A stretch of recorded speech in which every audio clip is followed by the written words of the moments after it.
नमस्कार दोस्तों, स्वागत है आपका फिर से इंडी प्लस न्यूज में। दोस्तों आज की इस वीडियो में हम बात करने वाले हैं क्वाड की मीटिंग जो कल ही हुई है, उसमें क्या क्या बड़ी बातें निकल कर आई हैं, कैसे भारत ने चीन को घेरा है, इसी के साथ ही क्वाड के देशों ने क्या रणनीति बनाई है और ये क्वाड की मीटिंग खुद ब खुद आप जापान में होना चीन को क्या संदेश दे रहा है और इस क्वाड की मीटिंग में क्या क्या मुद्दे सामने रखे गए थे और इसी के साथ ही जो जापानी पीएम भी चीन को क्या संदेश देना चाहते हैं और उसी के ऊपर जो क्वाड की मीटिंग है उसके ऊपर भी चाइना का रिएक्शन आ चुका है।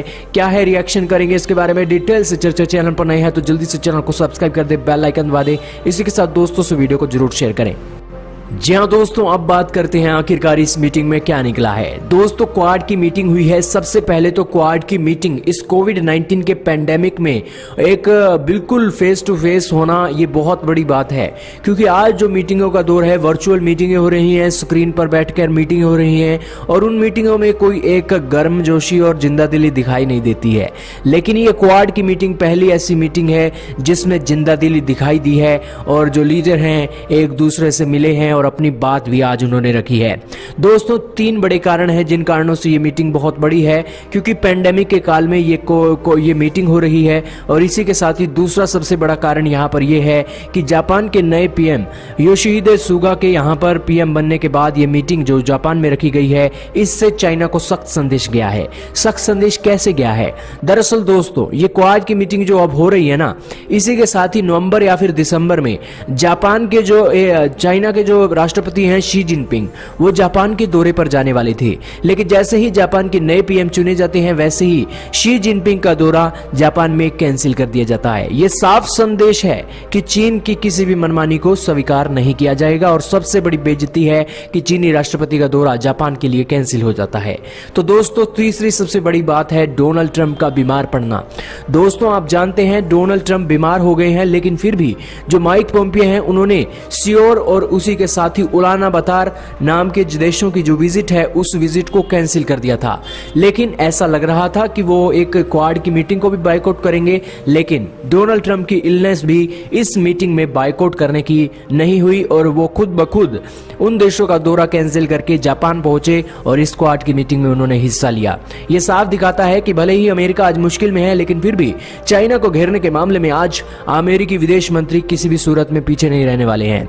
तो दोस्तों अब बात कर लेते हैं आखिरकार इस मीटिंग में क्या बातें हुई हैं, क्या बातें निकली हैं।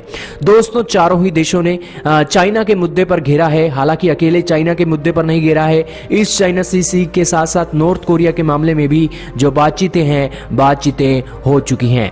अब बात करें आखिरकार इस मीटिंग में क्या निकला, तो दोस्तों इस मीटिंग में यही बात हुई कि अपना जो एक इंडो पैसिफिक रीजन है, इंडो पैसिफिक रीजन में किसी भी सूरत में एक देश को यहां पर डोमिनेट नहीं होना चाहिए और इंडो पैसिफिक का जो रीजन है वो पीस शांति भरा होना चाहिए और फ्री होना चाहिए। चाइना जो अपने बाप की जागीर समझ रहा है इंडो पैसिफिक रीजन को, उसकी मनमानी यहां पर खत्म होनी चाहिए। भारत ने भी कहा कि आज जो एक्सपेंशनिज्म की थ्योरी है वो लागू नहीं होनी चाहिए और इसी के साथ ही जो एक फ्री और ओपन ट्रेड है वो होना चाहिए।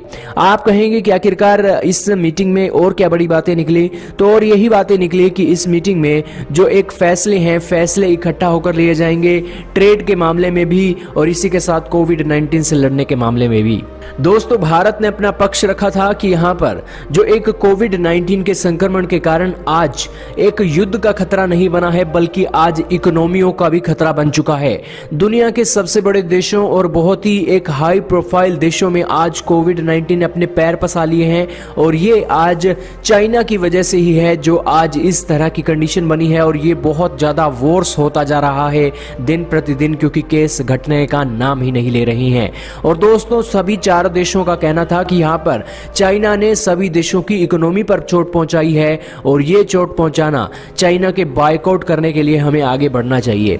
और दोस्तों वहां पर क्वाड की मीटिंग में चारों देशों के सहयोग की बात हुई थी, तो इसी ओर से संदेश दे रही थी कि चारों देश मिलकर अब ट्रेड के रूप में चीन का बॉयकॉट करेंगे। जिस तरीके से कोविड-19 के चलते दुनिया की इकोनॉमी तबाह कर दी है चाइना ने, उसी तरह से ये चारों देश मिलकर इंडो पैसिफिक रीजन में अपने मजबूती को बढ़ाएंगे और इसी के साथ ही चाइना की कमर तोड़ेंगे। तो दोस्तों ये सभी बातें जो थी वो निकलकर सामने आई थी और इसका अमली जामा पहनाना है वो आने वाले सालों में आपको दिखाई देगा और अगली जो क्वाड की मीटिंग होगी उसमें और भी जबरदस्त फैसले लिए जाएंगे। हालांकि पिछली क्वाड मीटिंग हुई थी उसमें कुछ भी ऐसी जिक्र नहीं हुआ था कि चाइना को हमने घेरना है, इंडो पैसिफिक की रणनीति बनानी है। खुद माइक पोम्पियो भी इस मीटिंग में कह रहे थे कि हाँ, ये जो हमने पिछली मीटिंग की थी उसमें तो हमने अंदाजा भी नहीं लगाया था कि इस तरह के हालात पैदा हो जाएंगे। तो दोस्तों आप समझ सकते हैं कि चाइना आज किस तरह की दादागिरी कर रहा है। तो दोस्तों यही बातें थी जो क्वाड की मीटिंग में निकलकर सामने आई थी।